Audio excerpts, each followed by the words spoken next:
que possa amorosamente invadir os nossos corações com a sublimidade e a suavidade que só Jesus de Nazaré é capaz de ter. Mestre querido Jesus, sede presente aqui,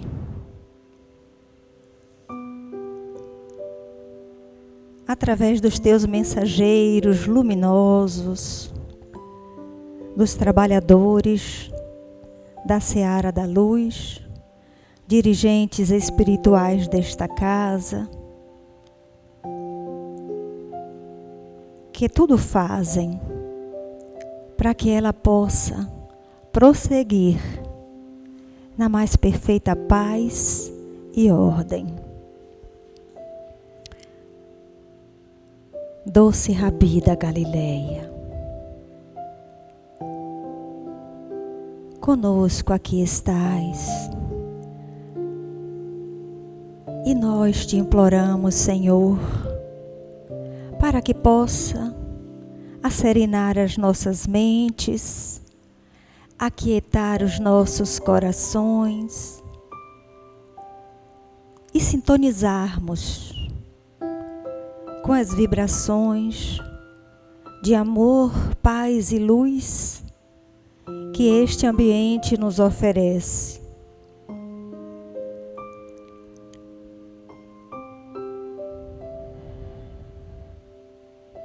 Ó doce Rabi da Galileia, quando por aqui andastes a nos ensinar o teu evangelho de amor, encontraste-nos ainda tão miseráveis, pequeninos, falhos e fracos. Viestes em nome do amor, desse amor incondicional que só vós possuis. Vieste-nos a nos ensinar qual deveria ser o caminho que deveríamos trilhar para chegarmos à iluminação, à evolução, à luz. E este caminho tu vivestes principalmente nos teus 3 últimos anos que conosco aqui estavas, a nos ensinar esse evangelho redivivo, esse evangelho,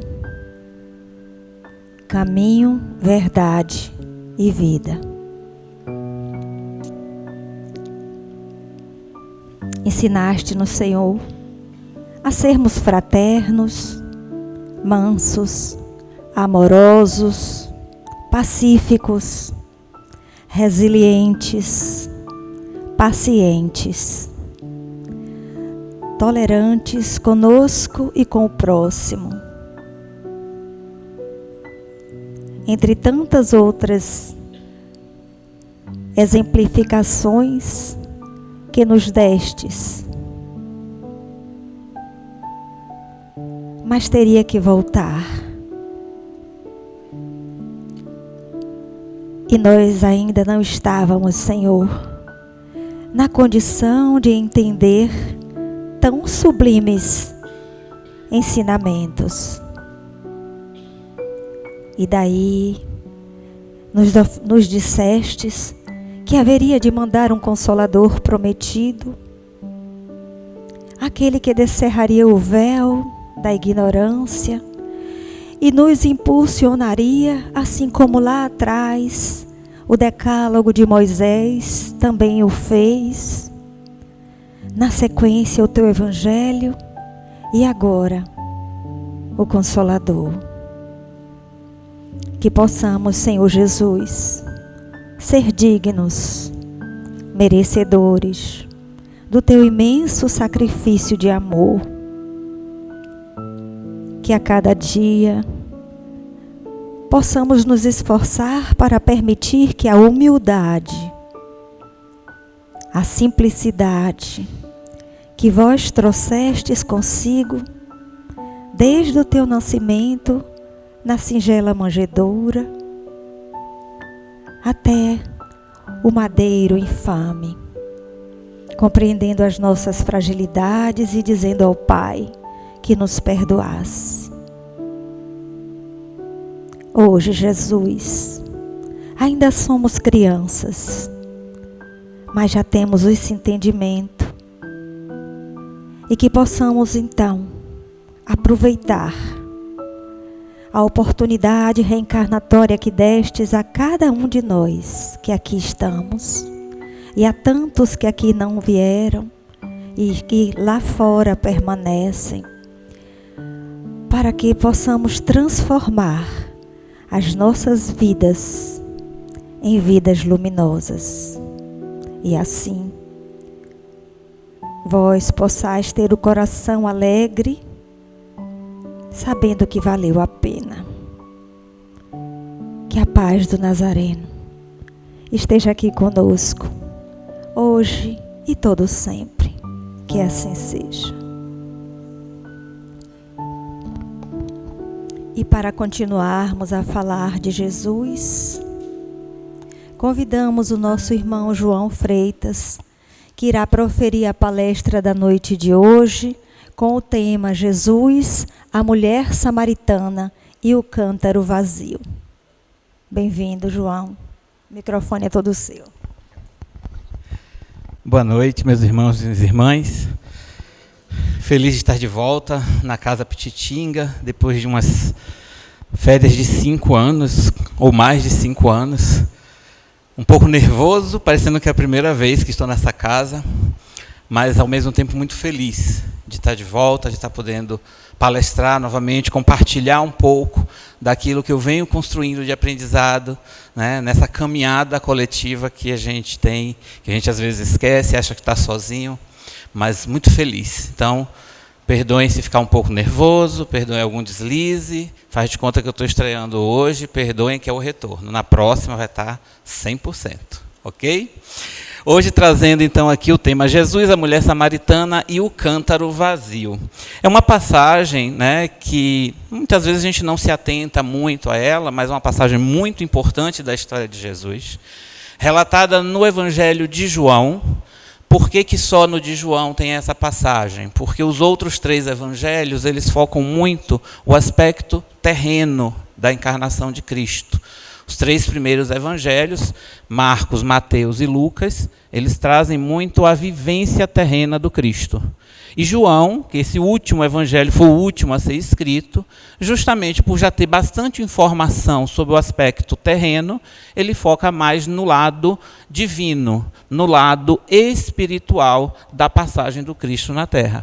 E essa passagem, ela traz uma mensagem, aliás, ela encerra muitas mensagens.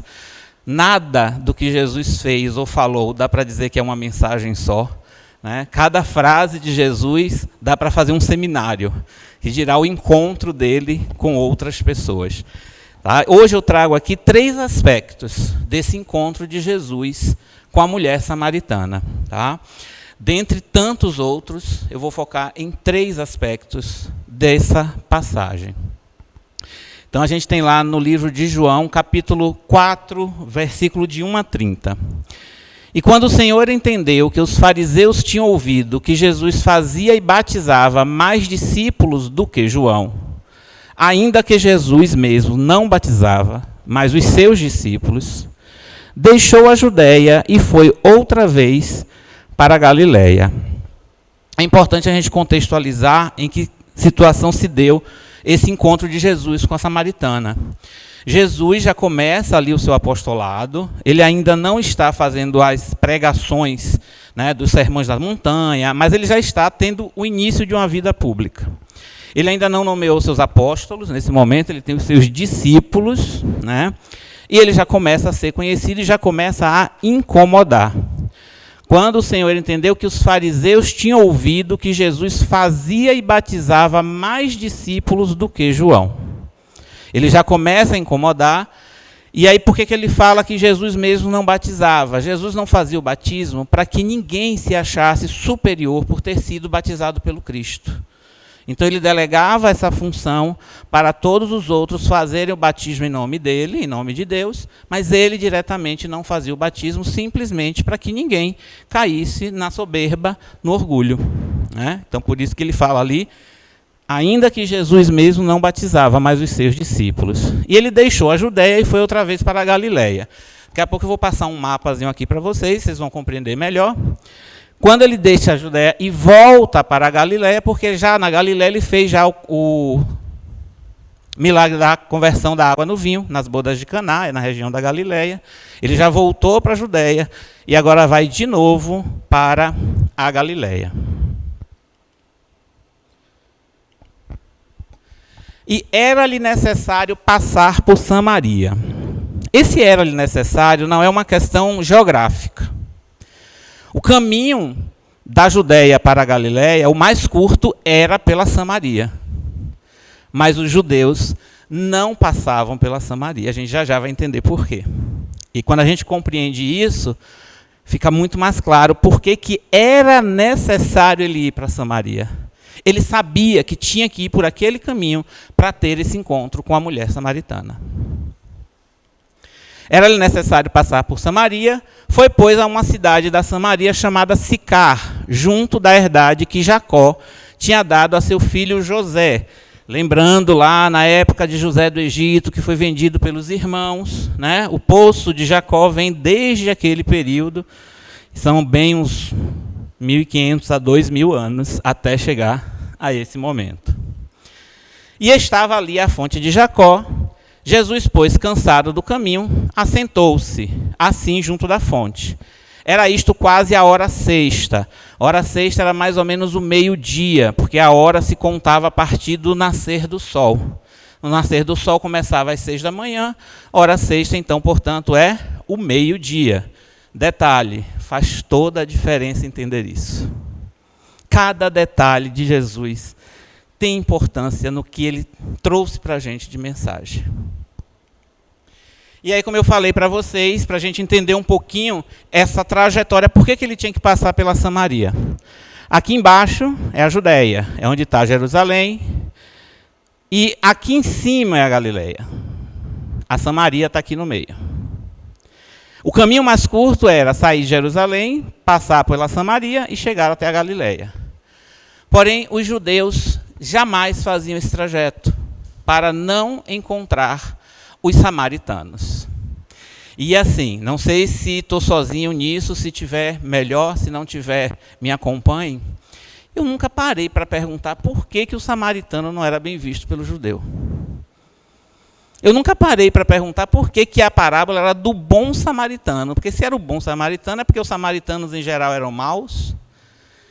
E aí essa passagem esclarece muito disso para a gente. Os judeus, para saírem da Judéia e irem até a Galileia, eles saíam de Jerusalém, vinham até Jericó e seguiam o Rio Jordão, até chegar no Mar da Galileia. E aí encontravam aqui as cidades de Canaã, Cafarnaum, Magdala, né? Então, veja, eles preferiam fazer um trajeto muito mais longo, não tinha Uber, não tinha Dilson para fazer o transporte naquela época. Tinha que ser a pé, ou no lombo de algum animal. Então, o normal era ir por um caminho mais curto. Mas não, a briga era tão grande entre eles, que eles faziam esse trajeto. E Jesus disse, eu vou ter que passar por aqui mesmo. Vamos ver por quê. Veio uma mulher de Samaria tirar água. Disse-lhe Jesus, dá-me de beber. Porque os seus discípulos tinham ido à cidade comprar comida. Ele vai com os seus discípulos, veja que ele ainda não fala dos apóstolos, né? Ele fala dos discípulos. E, chegando perto do poço de Jacó, ele pede que os discípulos se dirijam até a cidade próxima para comprar mantimentos. Ele queria estar nesse momento sozinho. Ele queria ter um encontro com a mulher samaritana, sem outras pessoas presentes. Disse-lhe, pois, a mulher samaritana: como sendo tu judeu, me pedes de beber a mim, que sou mulher samaritana? Para a gente pode parecer só uma bobagem, mulher, mas naquela época, um homem em público falar com uma mulher não era comum.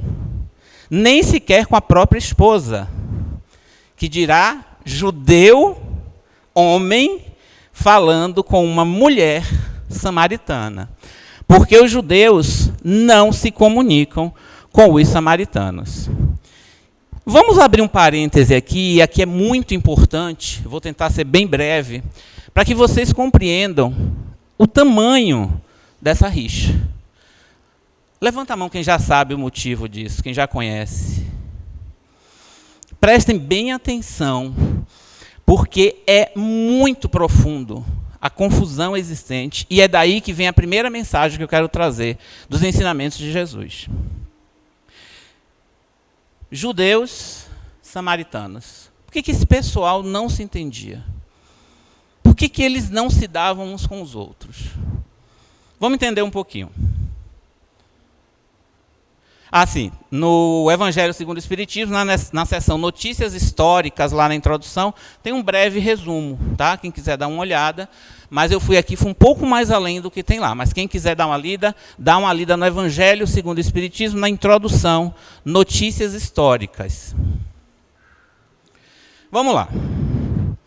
Essa história começa com as 12 tribos de Israel. Já lá atrás, no Êxodo, não, mais atrás. Quem é o primeiro patriarca lá atrás que a gente costuma estudar? Abraão. Quem foi que Abraão trouxe de filho? Quem lembra?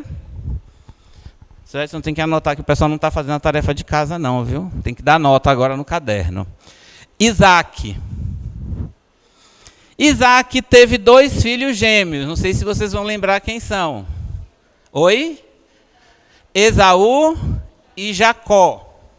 Esaú se desencaminha dos ensinamentos de Deus, e quem segue abraçando o sacerdócio de Deus é Jacó. Jacó sente falta do seu irmão Esaú, mas ao mesmo tempo entra em conflito, porque sabe que Esaú se afastou de Deus, mas ele quer manter o laço com o irmão, mas ele quer também a salvação, ele não quer perder sua salvação. E em um determinado momento de conflito, ele entra em briga com Deus, na figura de um anjo na terra. E ele persiste. Sabe aquele menino pequeno que você diz, largue isso, ele não larga, largue isso, ele não larga, você toma, ele vai atrás? Ele persiste nessa briga pedindo, eu quero o perdão de Deus, eu quero a absolvição da minha alma, eu não vou desistir disso. E por conta disso, Deus dá um prêmio a ele. Quem lembra qual é? Ele muda de nome de Jacó para Israel. É daí que vem a denominação de Israel. É a nomenclatura, o nome de Jacó mudando para Israel, e sobre a qual Deus vai construir a sua descendência, o seu povo. É daí que vem os israelitas. Os descendentes de Israel são os israelitas. É importante para o que a gente está vendo agora. Tá? Samaritanos e judeus são todos descendentes de Israel. São todos israelitas. Em tese, são todos irmãos. E aí, Israel, ele tem, na verdade, 13 filhos, não 12, mas são esses filhos que vão constituir as 12 tribos de Israel. E que saem, vão se crescendo, formam as tribos, são escravizados, ficam no Egito, são libertados, vão até a terra prometida e lá criam ali os seus feudos, os seus terrenos, as suas áreas, que são as chamadas 12 tribos de Israel. E esse país aqui, ó, vocês reconhecem atualmente quem é? O próprio Israel. Então, aqui nós temos todas as 12 tribos, mas essas tribos são justamente os filhos que Israel teve, mas por que alguns não têm a sua área definida? Temos a tribo de Ruben, que é o mais velho, está em ordem do mais velho para o mais novo. Ruben, Simeão, Levi. Se vocês procurarem aqui, não tem a tribo de Levi. Por quê? Os descendentes de Levi são os levitas, que são os que conseguem fazer a propagação do sacerdócio. Eles cuidam da parte espiritual das tribos de Israel. E já que eles têm essa função tão importante, eles não têm uma região. Em todas as regiões existem cidades levitas, para que cada área esteja com um suporte espiritual, com um suporte religioso. Por isso que você não tem a tribo de Levi, constituída com área.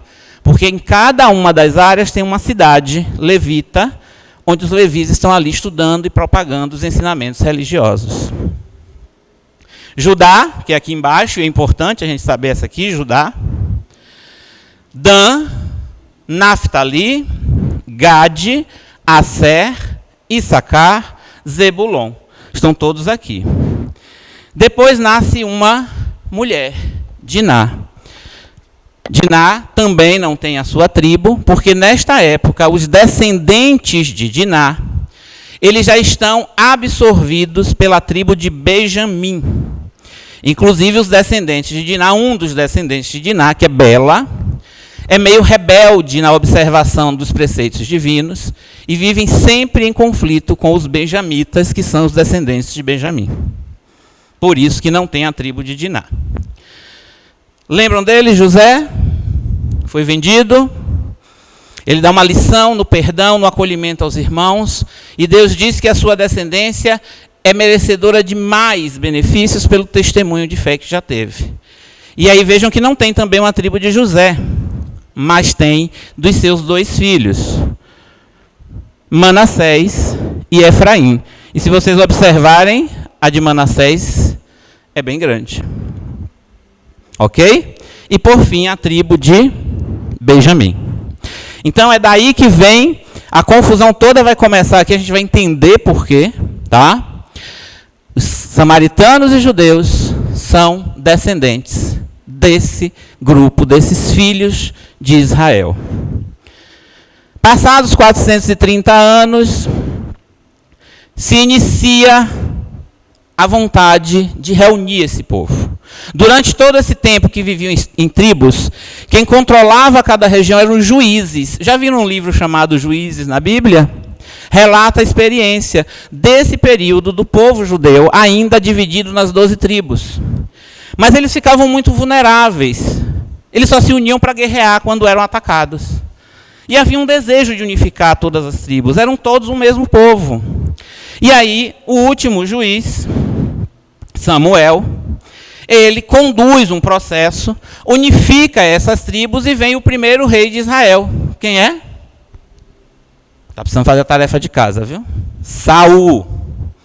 Primeiro rei de Israel é Saul. Vai reinar por 40 anos. Ainda é uma experiência nova. Então ele vai ali com alguns ganhos, mas nem muitos acertos. E aí o seu filho faz o reino de Israel brilhar. Esse rei vocês conhecem. Quem é o filho de Saul que brilha? O rei Davi. O rei Davi. No final do reinado de Saul, Isbosete, que era um outro filho dele, tenta reinar sobre Israel. Durante 7 anos, esse reino é dividido entre Isbosete e Davi. Davi comandando de Jerusalém, aqui, e Isbosete da região de Samir. Samir, que é o mesmo que Samaria. Olha que já está começando a ter confusão, mas ainda não teve aí não. 7 anos tentando ali os dois ver quem era o melhor. Davi comprova que tem mais competência. Davi segue então por mais 33 anos reinando com Israel unificado. E depois de Davi, quem vem? O rei sábio, o que tem mais sabedoria? Salomão. Salomão reina também por mais 40 anos. E é ao final do reinado de Salomão que a gente se aproxima do problema com os samaritanos. Até aí, o nome de samaritano não tinha a conotação que a gente traz, era mais vinculado com quem nasceu na Samaria. O nome samaritano que a gente fala tanto tem um outro contexto. Quando Salomão morre, o seu filho Roboão é designado para administrar o reino. Só que Roboão vinha com algumas práticas que estavam desagradando a toda a população, principalmente impostos muito altos, muito pesados. E aí há uma separação. As 10 tribos do norte nomeiam Jeroboão como seu rei, e as 2 tribos do sul, Judá e Simeão, aceitam Roboão como seu rei. E nesse momento o reino se divide em reino de Israel ao norte e abaixo o reino de Judá. Vocês estão lembrados que todo mundo que está aí é israelita? Todo judeu é israelita. Mas nem todo israelita é judeu. Os judeus vão surgir com a denominação que nós conhecemos, são os descendentes do reino de Judá. Por isso que aqui começa a se formar o povo judeu.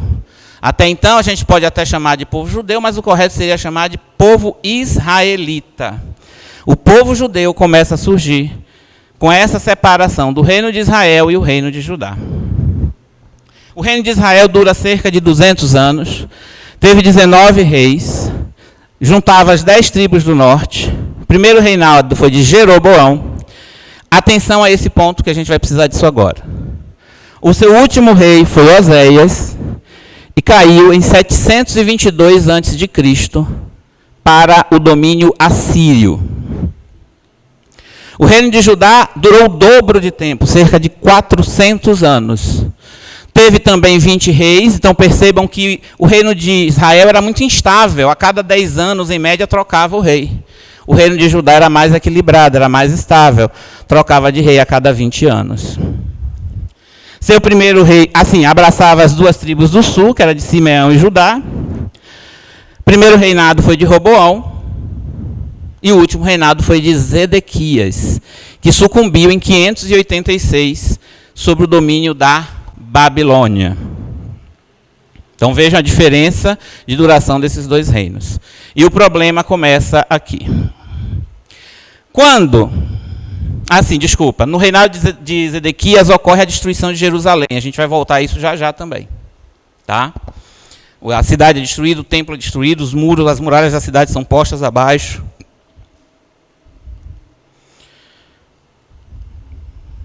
Lembrando que isso aqui é para a gente entender a confusão entre samaritanos e judeus. Vocês estão vendo aonde eu voltei para a gente contextualizar. Samaria está aqui no meio, como a gente tinha visto, uma cidade que é a maior, que é a Samaria, e aqui tem 2 cidades, Sicar e Siquém. Na Bíblia, Sicar e Siquém se referem a um mesmo local. Como elas eram muito próximas, acredita-se que havia essa confusão, mas eram 2 cidades diferentes, Sicar e Siquém. O poço de Jacó está no meio delas duas, no meio do caminho ali delas duas. Está aqui, ó. E aí é que surge os samaritanos que a gente tanto fala. Por quê? Em 722, quando os assírios dominam o reino do norte, eles tinham uma política para dominar o povo conquistado, que era tirar da sua cultura.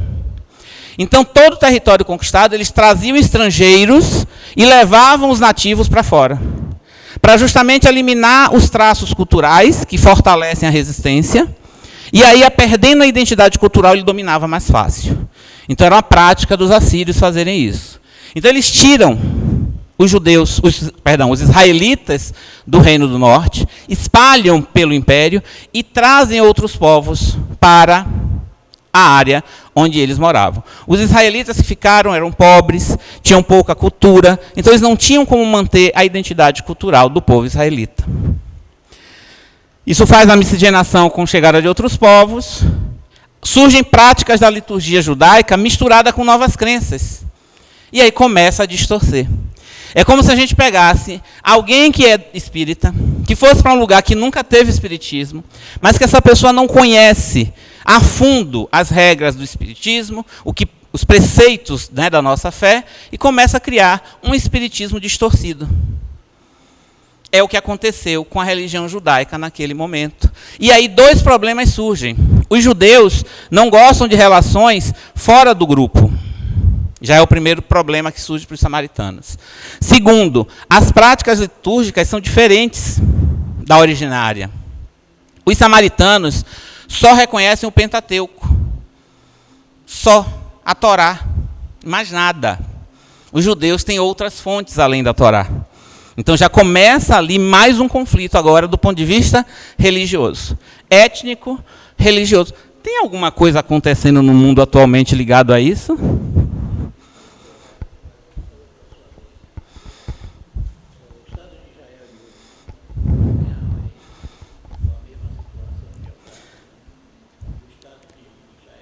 Totalmente. E ainda acrescente aí o povo palestino que vai surgir depois.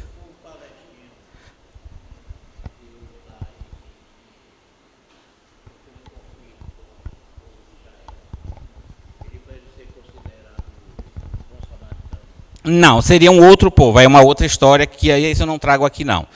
Porque existe ainda, os samaritanos originais ainda existem dentro de Israel, hoje com um clima mais pacífico, sem confusão, mas seria uma outra história. Mas o conflito também da mesma coisa, mesma... Parte dele tem, mas não com os samaritanos, aí não, aí já é uma outra história. Hoje os samaritanos existem dentro da Cisjordânia, tá? Que é administrado pelo povo palestino, percebam, né? Não é uma parte administrada por Israel, né? Então é administrada pelo povo palestino. Cerca de 800 pessoas no máximo ainda existem da população samaritana dessa época, ok? 538, veja que Judá caiu em 586. Em 538, os judeus começam a retornar do exílio. Depois da queda de Babilônia, eles começam a retornar.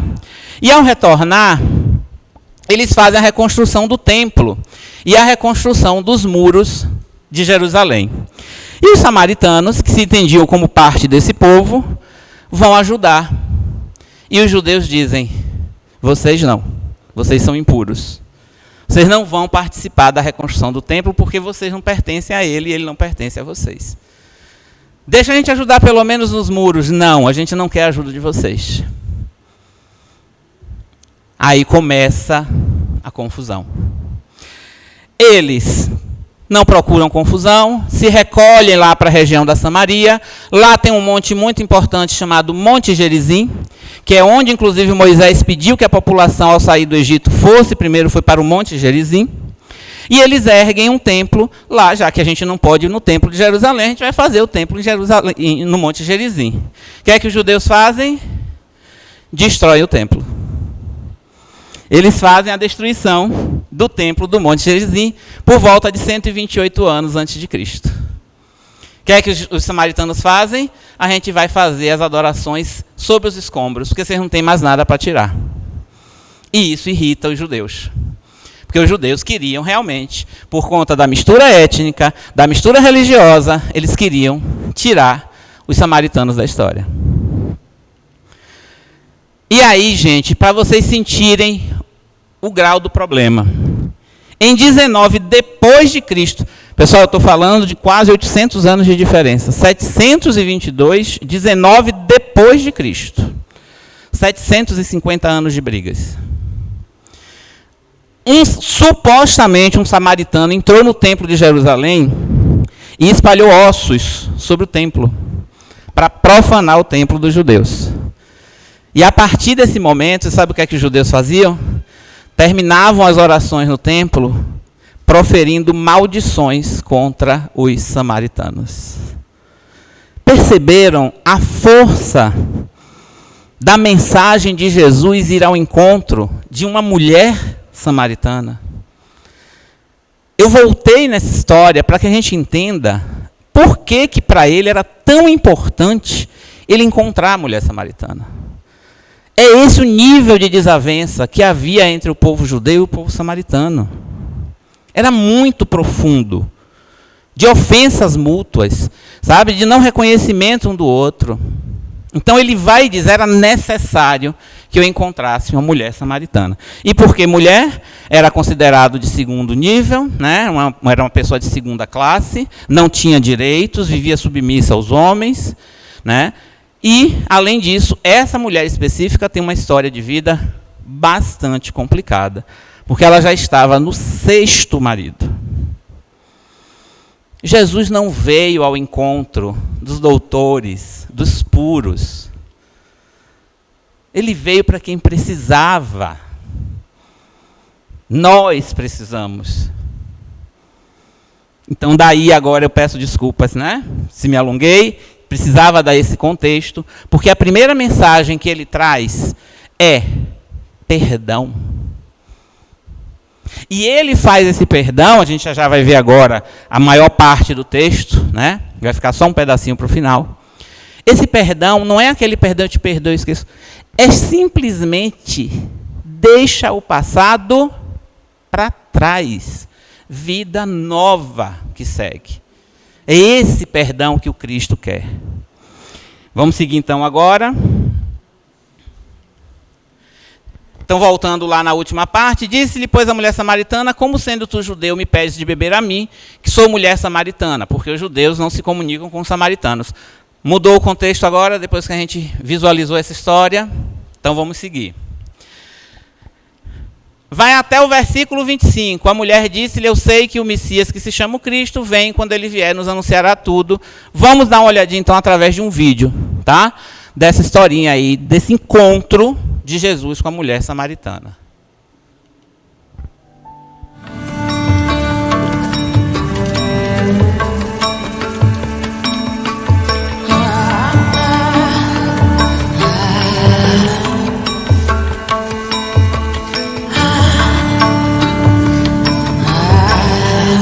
Nós comemos o último pão da Salomé ontem à noite. Mestre, precisamos ir à cidade comprar comida. Podemos usar o ouro que deixaram na fonte. Muito bem. Deve ter uma cidade em 1,5 km. Siquém. Vão vocês. Eu espero aqui. Alguém deve ficar com o senhor. Por segurança. Vou ficar bem. Me encontrem naquele poço quando voltarem.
Você me daria de beber?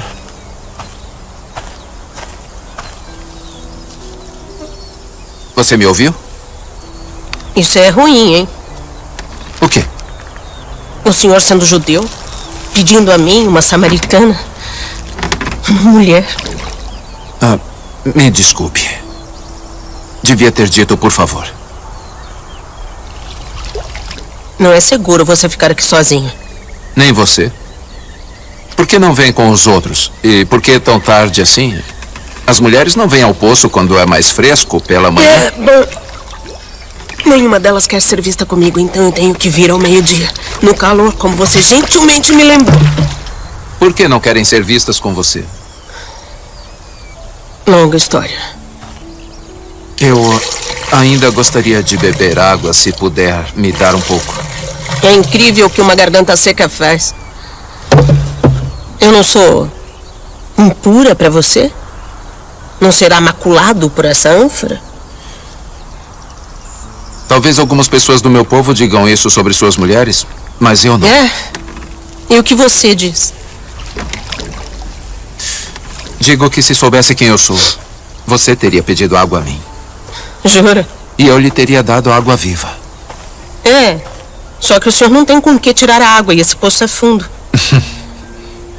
Além do mais, por que você precisa de mim se tem sua própria reserva de água viva? Longa história. Mas a água judaica é melhor do que a samaritana, né?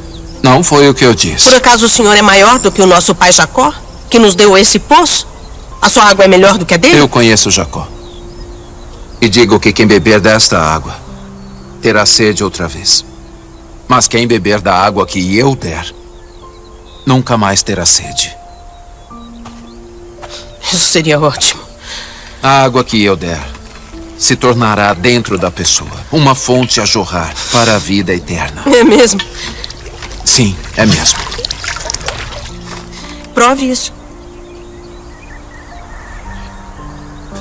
Primeiro, vá, chame o seu marido e volte. Então eu mostro. Eu não tenho marido. Tem razão. Você já teve 5. E o homem com quem vive agora não é seu marido.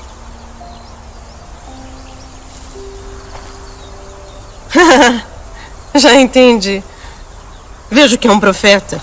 Você veio pregar pra mim. Não. Normalmente a única coisa boa de vir aqui sozinha é que eu posso escapar de ser condenada. Eu não estou aqui para condenar. Eu cometi muitos erros.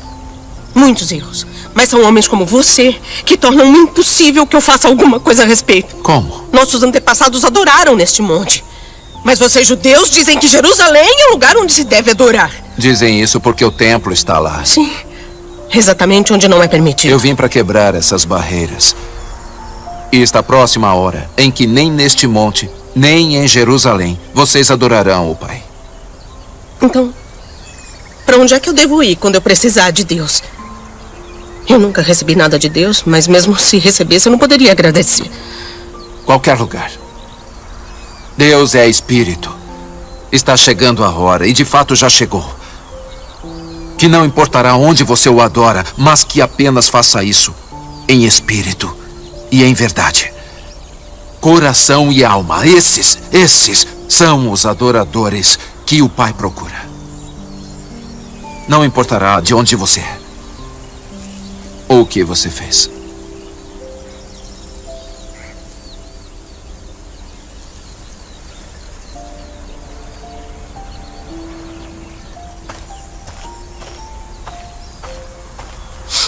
Você acredita no que eu digo?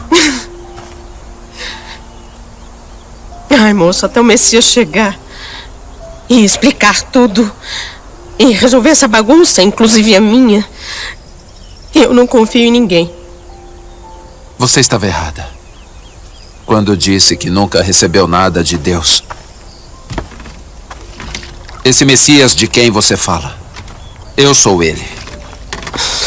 O primeiro se chamava Ramim. Você era uma mulher de pureza. Estava animada por se casar. Mas ele não era um bom homem. Machucou você. E fez você questionar o casamento. E até a prática da sua fé. O segundo se chamava Fazard. Na sua noite de núpcias, a pele dele tinha cheiro de laranja. E até hoje, toda vez que você passa pelas laranjas do mercado, você se sente culpada por deixá-lo. Porque ele foi o único homem verdadeiramente devoto com quem você esteve. Mas você se sentia indigna. Por que você está fazendo isso? Eu não me apresentei ao público como o Messias. Você é a primeira. Seria bom se acreditasse em mim.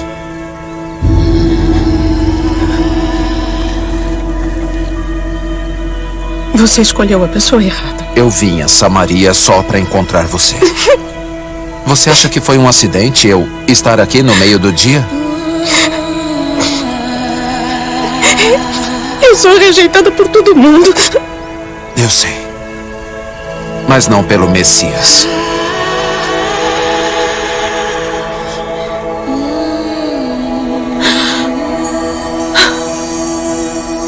E você sabe essas coisas porque você é o Cristo.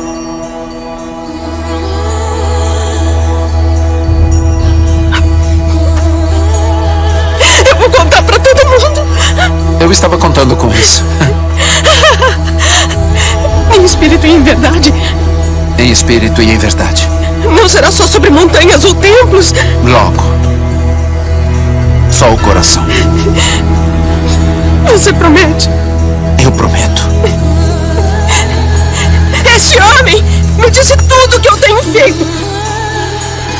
Ele deve ser o Cristo.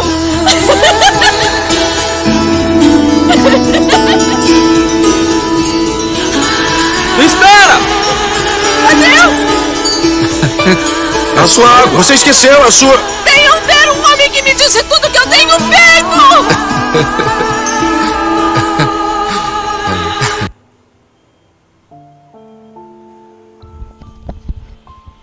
Alô? Essa passagem, essa série eu ainda não assisti toda, mas os trechos que eu venho vendo traz uma leitura das passagens de Cristo muito leve, né?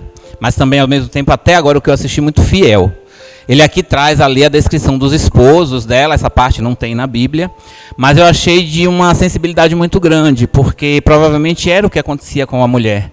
Ela foi violentada pelo primeiro marido e a partir dali ela se sente impura. Ela tem um segundo marido, mas ela se sentia indigna de tê-lo, ainda que ele o amasse. Isso não está na Bíblia, mas eu acho que é bem coerente quando eles inseriram dessa forma. Todo o restante é a passagem de João que a gente está estudando hoje. E você veja quantas coisas tem ali que a gente poderia parar para analisar. Não dá, porque daqui a pouco está na hora da gente ir para casa. Mas daria para fazer aí um seminário inteiro só com essa passagem. Alguns pontos eu vou trazer agora, porque faz parte desse processo que eu trouxe para a gente analisar. O do perdão. Veja que ele sabe tudo sobre ela, e mesmo assim, é ela que ele quer. Ali uma passagem importante. Até esse momento, Jesus não tem se apresentado como o Messias. Ele já está trazendo a mensagem de Deus, ele já está apresentando o reino do Pai. Mas até esse momento, ele não se identifica como eu sou. A primeira pessoa para quem ele fala isso é a mulher samaritana, e eu me arrepio de saber isso, de lembrar isso.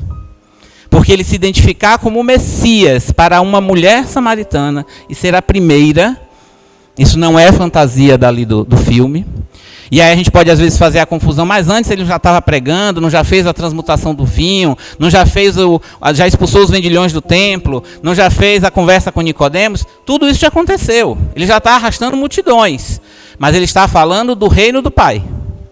Ele até esse momento não se identifica como eu sou o Messias. E essa palavra, essa frase eu sou, é uma das formas como Deus se identifica na Bíblia. Só aparecem 8 vezes na Bíblia esse trecho. Essa expressão. A mulher disse-lhe, eu sei que o Messias, que se chama Cristo, vem, quando ele vier, nos anunciará tudo. Jesus disse-lhe, eu sou, eu que falo contigo. Essa é a primeira passagem na Bíblia onde aparece, no Novo Testamento, ele se identificando como o Messias. Tá? Fora isso, só tem 7 vezes. A primeira de todas não foi no Novo Testamento, foi no Antigo Testamento. Para quem? Quando passa os 10 mandamentos para Moisés, tá? No monte. Lá no Êxodos, ele diz a Moisés, quando ele pergunta para a sarça, quem é você? Ele diz, eu sou. Porque Deus é e pronto, não precisa dizer mais nada. Ele é, então ele se apresenta, eu sou. Depois só aparece em João. Só em João. A primeira, nesse trecho da mulher samaritana. E depois vem, eu sou o pão da vida, em João capítulo 6. Eu sou a luz do mundo, João capítulo 8. Eu sou a porta das ovelhas, João capítulo 10. Eu sou o bom pastor, João capítulo 10, mais adiante. Eu sou a ressurreição e a vida, João capítulo 11. E finalmente eu sou o caminho, a verdade e a vida, João capítulo 14. Lembra que eu falei que João traz mais a visão espiritual do exercício de Jesus na terra? E é por isso que essa expressão dele se identificando como o Messias só aparece no Evangelho de João. Ok? Então é muito forte. Ele falar isso para uma samaritana é de um simbolismo tremendo. Ele está dizendo, eu vim para todos. E perdoa, a gente tem que perdoar. E lembra que a gente está aqui para seguir os passos de Jesus? É esse perdão que ele quer que a gente dê. Ok? E aí vai vincular com a segunda mensagem que eu trago para a gente refletir. Ah, perdão, tem mais um ali. Ó. Eu sou a videira verdadeira, João capítulo 15. 7, 8, 9 vezes. Perfeito. Nisto vieram seus discípulos e maravilharam-se de que estivesse falando com uma mulher. Todavia nenhum lhe disse, que perguntas? Ou, por que falas com ela? Quando a gente vê alguém aqui falando com alguém que jamais imaginaria, a primeira pergunta que a gente faz é essa.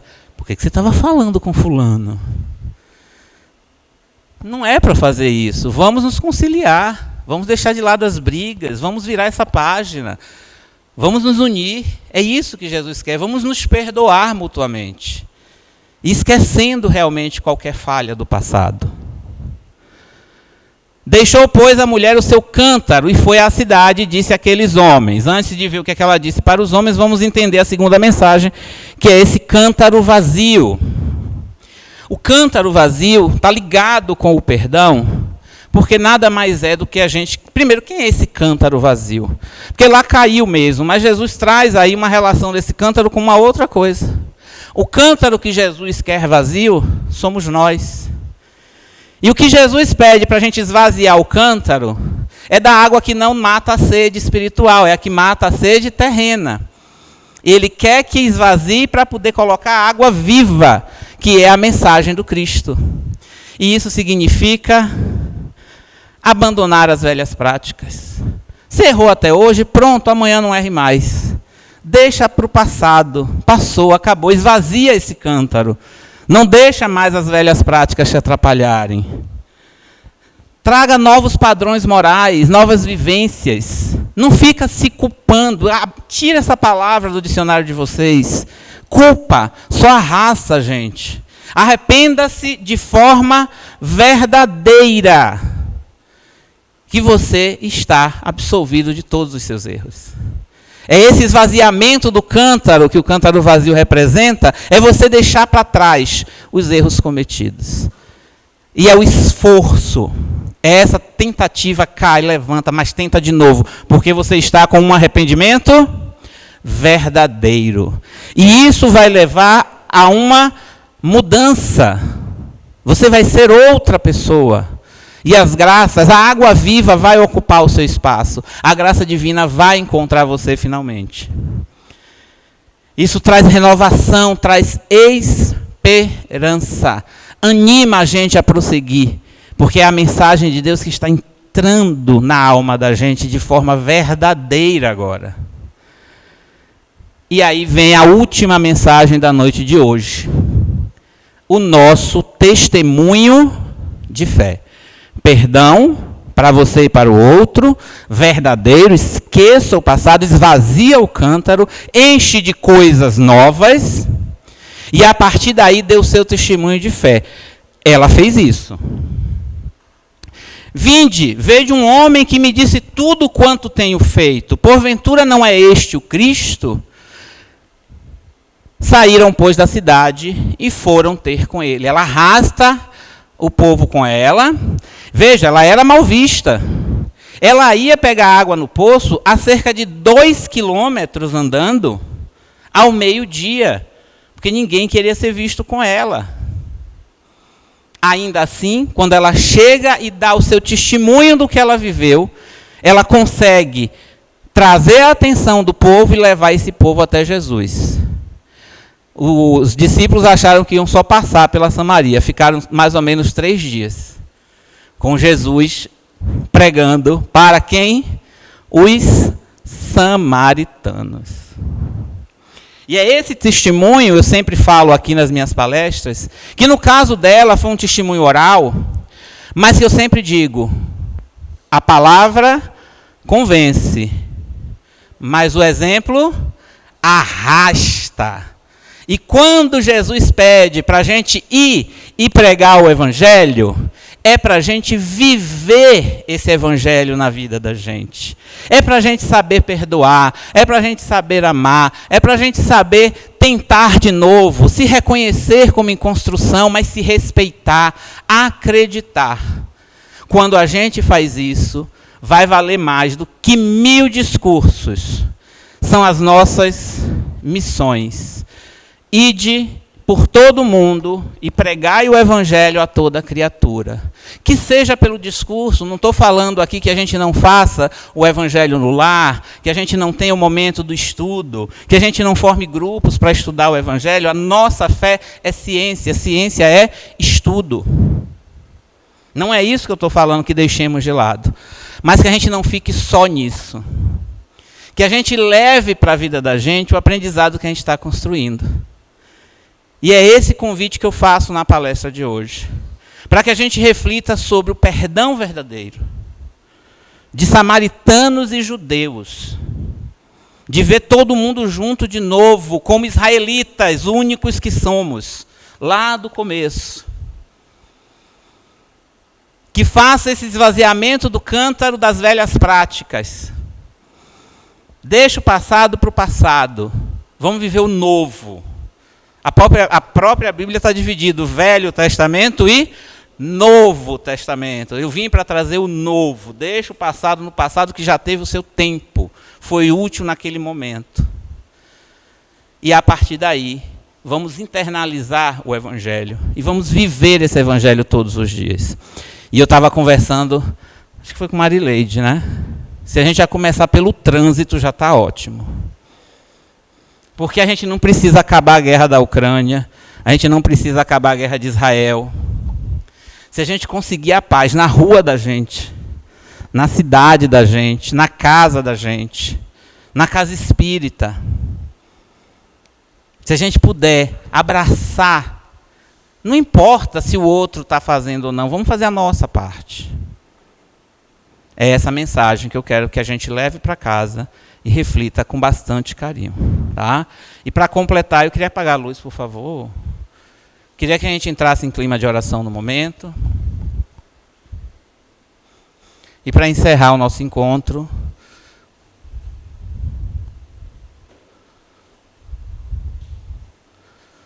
pode colocar a lâmpada de prece. Eu vou pedir que vocês apenas ouçam a música, internalizem o que a gente vai fazer agora, tá? Reflitam sobre a mensagem recebida hoje e em seguida nós concluímos. Pode baixar um pouquinho que essa música ela vai vir um pouco mais alta, viu?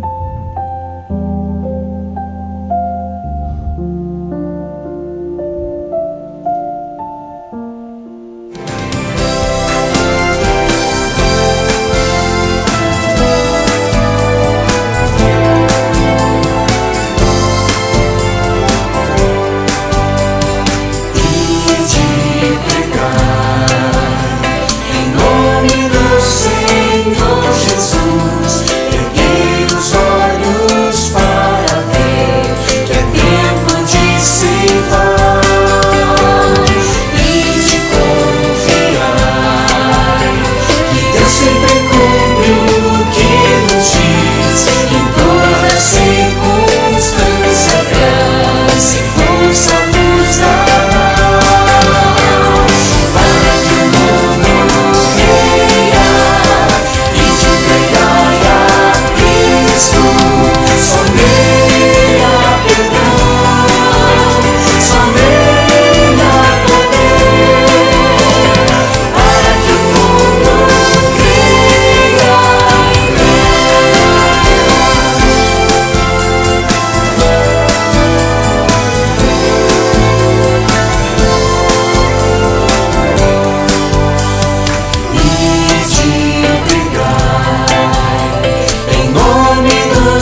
maravilha, não é, gente? Podermos ter esse apanhado histórico e contextualizar os ensinamentos de Jesus, fica tão mais fácil para a gente compreender. Na realidade, algo que aconteceu há 2023 anos atrás, nos dias de hoje, apenas a gente lê as Escrituras, fica mais difícil a compreensão. Então, trazer essa contextualização, como o João trouxe, para a gente fica mais fácil entender, inclusive, os conflitos atuais que o mundo vem atravessando. Nossa gratidão, João. A CEGEP agradece. Não é? Essa palestra magnífica, foi maravilhoso. Amei. Então, vamos passar para a segundo trabalho da noite de hoje, que são os passes. Não é? E, pelo adiantado da hora, é interessante que já façamos também o passe coletivo.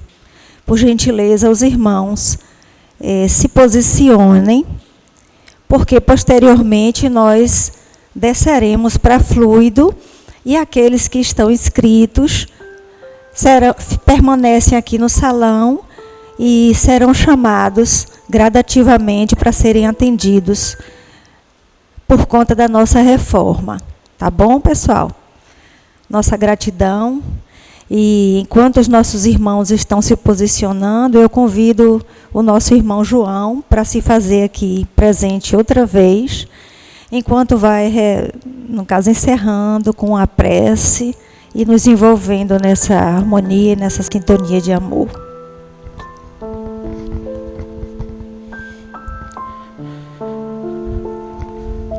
Amado Mestre Jesus, que saibamos abraçar a mensagem que o seu exemplo trouxe para todos nós. Ansiosos, como Jacó, pelo perdão de Deus, saibamos esvaziar os nossos cântaros, saibamos esvaziar as nossas almas, os nossos espíritos, de todo o erro cometido até hoje, e que possamos deixá-los prontos para receber essa água viva que é a tua mensagem. Que encontremos dentro de nós a centelha divina que nos anima, que nos leva a prosseguir.